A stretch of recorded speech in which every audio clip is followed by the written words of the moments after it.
Happiness is one of my favorite subjects, but I thought that this week I would change things up a bit and talk about being miserable.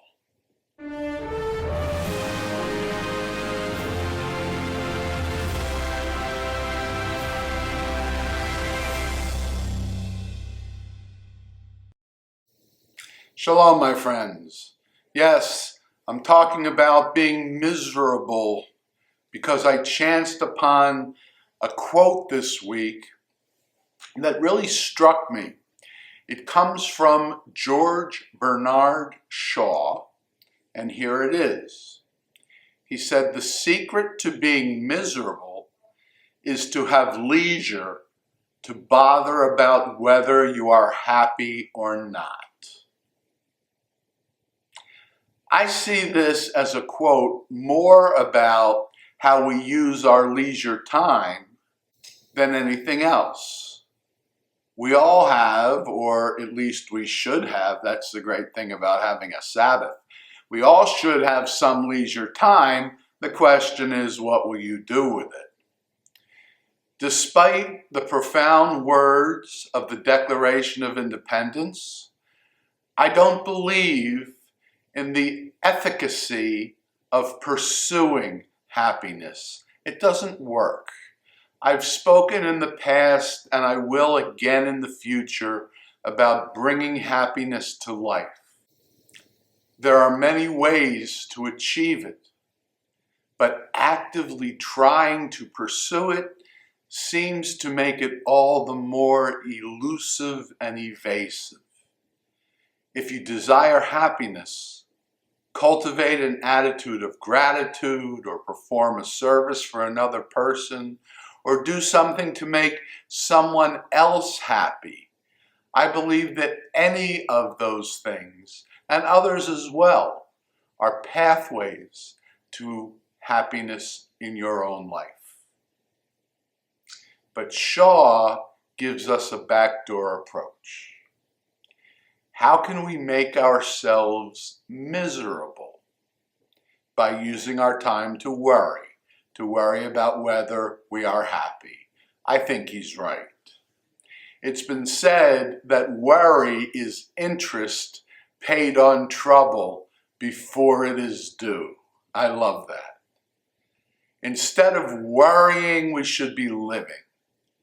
We should be noticing all the miracles and all the blessings that surround us, even during challenging times.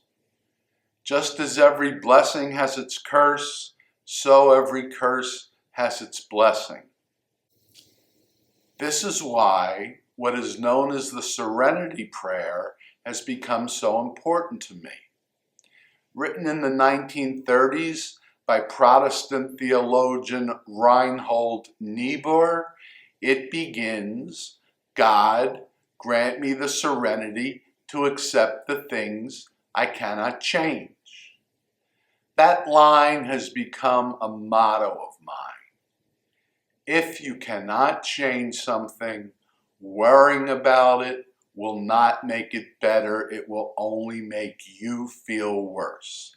And take note, you are not praying in the Serenity Prayer for God to make you happy about something, only to help you find the strength to accept what cannot be changed. That, all by itself, is a major key to being happy, and it's the polar opposite of Shaw's example of worrying about whether you are happy. By definition, no one who is worrying is happy at the same time. Acceptance is the cure. So maybe that character on the cover of Mad magazine, remember that, Alfred E. Newman? Maybe he's smarter than he looks. If his motto is, in fact, what? Me worry? Then he is probably a happy guy. He may be an unusual choice for a role model, but in this case, he's a good one. Before we wrap up, let me share with you that this channel continues to grow. If you'd like to support this effort to address some of the ultimate issues of life, would you consider becoming a patron of the channel for as little as $3 a month? If you're interested, click on the link in the description box directly below the video. If you found the video worthwhile, you can also help by giving it that thumbs up on YouTube. And subscribing to the channel costs nothing, and it ensures that you will be notified whenever a new video is released. To subscribe, just click on my face right over here, or watch my last video by clicking on its icon right over there. And as ever, until next time, Shabbat Shalom.